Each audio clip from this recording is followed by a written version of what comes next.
Welcome back. We are talking about secondary treatment of wastewater treatment. In this video, we'll be talking about a design example of complete mix process.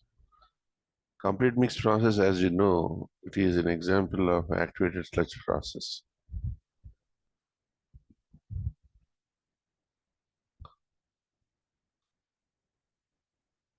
And all the parameters we should consider in the design. So here, in this example, we are designing a complete mix activated sludge process per 1000 meter cube per day of sewage flow. When a BOD of 300 milligram per liter is entering ASP, assume 30 milligram per liter BOD should leave the system. So, first of all, there are some design parameters here. So all these things are given at the bottom.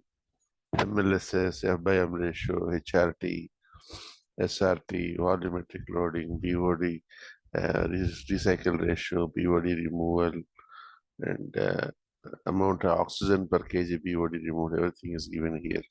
So we have to select from these values, and accordingly you have to go for the design. So we're assuming here MLSS value X is equal to 4000 milligram per liter. And usually we talk about the MLVSS, volatile solids, which is around 80% of MLSS. So it's around 3200, and HRT is equal to 5 hours. First of all, we should check for BOD removal efficiency.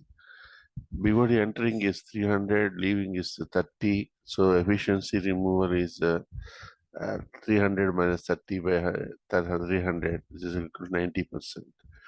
So the range of BOD removal is 85 to 95. So within the range. So then only we should start into the design. Next one is we should talk about the BOD loading in the aerator. So we calculate as a Q into Y naught minus Y. Y naught is inlet BOD and Y is the outlet BOD. Occasionally, the effluent BOD is very, very small compared to inlet BOD. It may be neglected, but here 330 is very not nominal. So we'll consider that. Sometimes the BOD value will be around 2000 milligram per liter, 3000 milligram per liter, and the outlet BOD will be around 30 milligram per liter. So at such situations, the YE can be neglected. So 300 minus 30 into 1000 meter cube per day, put all the conversions, it comes out to be 270 kg per day actual. And if you neglect YE, it comes out to be 300 kg per day. So this is important for us. How much BOD loading is coming here, and then the oxygen requirement, whatever is required for this amount of BOD only you have to provide. Accordingly, we should see that the number of microorganisms which are there in the reactor should be balanced in an amicable manner. The volume of the tank, if you see, volume is discharge is equal to volume by time. So volume is equal to discharge multiplied by time. So the time is called as HRT, hydraulic retention time. We are taken 5 hours. So this is in per day.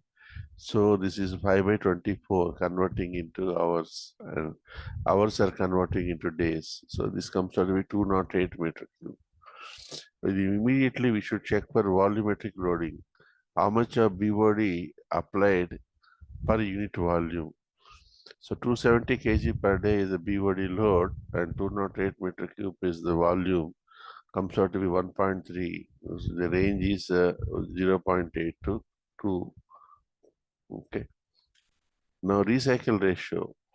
So let us assume sludge volume index as equal to 10, and the underflow concentration or recycled sludge concentration XR, you can write it as a 10 to the power of 6 divided by SVI. So 10 to the power of 6 divided by 100. So it comes out to be 10,000 milligrams per liter. So recycle ratio is equal to QR by Q, X by XR minus X. So here we can write the MLSS value. It doesn't matter much. 4,000 divided by 10,000 minus 4,000. That is a 4 by 6, 2 by 3. So this is equal to 0.67. So recycled flow is equal to 0.67 times Q. So it comes out to be 670 meter cube per day. And Abram ratio Q into Y naught by Vx. So this is the food, nothing but the amount of BOD.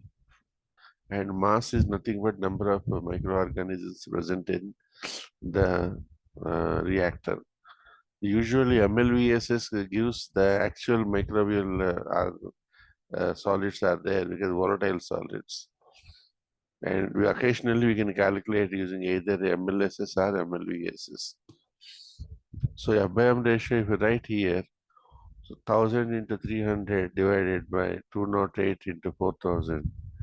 So it is equal to 0.36 in terms of MLSS. The range is 0.6 to 0.2.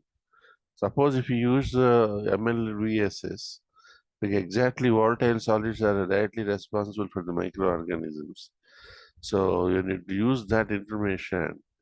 It is equal to 3200, and substituting in this, you are getting a 0.45. Still, it is within the range. All these things will give an information that whatever the iterations we are making, they are within the ideal conditions. And finally, we have to control the performance of the activated sludge process.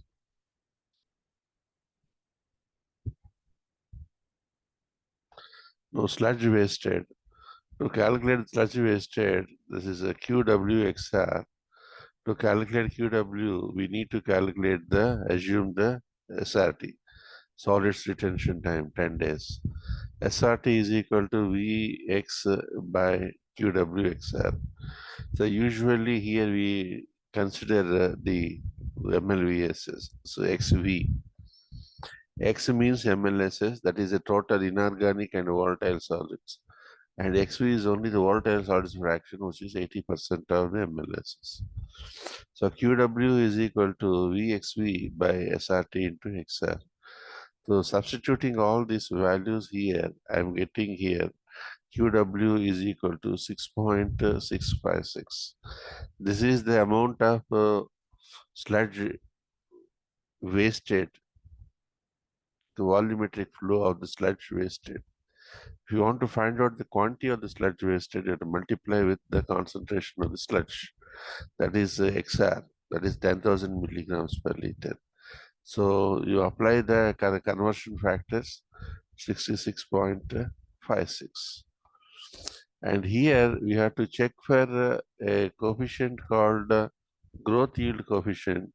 This is coming through the kinetics of the activated sludge process. Here we talk about the rate constant Kd, rate constant Kd and growth yield coefficient Y. So the Kd value we have to assume here, which is in the range of 0.04 to 0.7. So I'm assuming 0.05. And the formula says S naught minus SC is another thing. Because XV we know, HRT we know, and then the difference is KD we have assumed, Y we have to calculate, S naught minus SC. This is the soluble fraction of the BOD. Soluble inlet BOD is the same as the actual BOD5 entering, so 300 milligrams per liter. So to calculate soluble BOD at outlet, we need the concentration of effluent solids coming out from the treatment system. So let us assume 20 milligram per liter of effluent solids are coming out from the treatment system. So BOD of effluent solids is around 63% of the effluent solids, 12.6. So SE is equal to LE minus 0.63 XE. So what is LE here? The expected BOD. Expected BOD coming out is 30, and BOD of effluent solids is this much. So soluble BOD is a difference of these two, 17.4. So you substitute that value here in this equation, what you are going to get is 0.36. It's very close to the range. So that's also no problem. So we're just confirming whatever the values we have adopted, they're within the range or not. The oxygen requirement, if you calculate, that will be in terms of ultimate BOD, that is how much BOD removed in terms of ultimate BOD, minus the fraction of the solids which is wasted from the treatment system. So 1.47 is the conversion factor for converting from the 5-day BOD to ultimate BOD. And 1.42 is the conversion factor for the sludge wasted, which is not taking process in the activated sludge process. So now all these things which we know, Y naught is 30, 300, and Y is 30.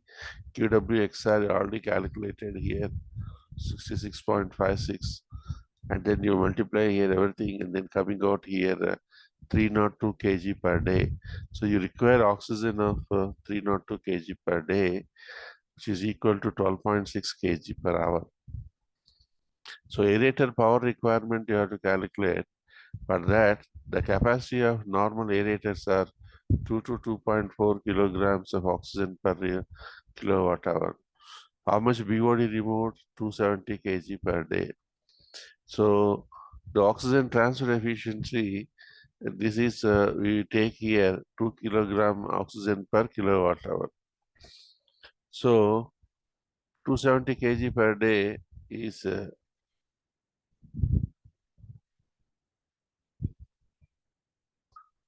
12.6 kg per hour of oxygen you require, and if the 2 kilograms of oxygen per each kilowatt hour, if the oxygen transfer efficiency, so the power required will be equal to 6.3 kilowatt hours.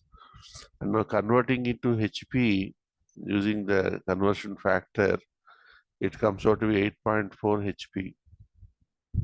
8.4 HP. Usually 8.4 HP is not commercially available. So we'll try to go for the next higher value of 10 HP.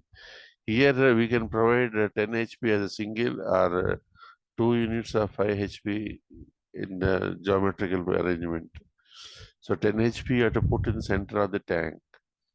Dimensions you have to calculate.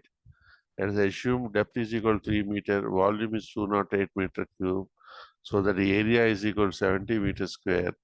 Usually complete mix process are taken in a square model. So that at the center, geometrical center, we can keep the aerators. So is equal to 8.4 meters side with a freeboard of 0.5. So now let us see here. This is the cross section here. 8.4, 8.4. Now take a geometrical center. Now you are keeping the aerator at the geometrical center. This is the plan and this is elevation. And now you can see this is the picture of how the aerators are placed. You take a mounting a platform on here and then take a motor and then something is below here. Now they're churning out all this water. So this is how the aeration process goes on. Now you can see clearly there is a walkway in this picture. So this walkway will ensure that people will come here, they can install and they can repair and they can monitor and maintain, everything is there. And you can see here, there is a boundary here and very easily it can be operated. And this is one type of aerators which are operated or installed in the aeration treatment units. Okay, so this is all about the design of complete mixed process, right? Thank you.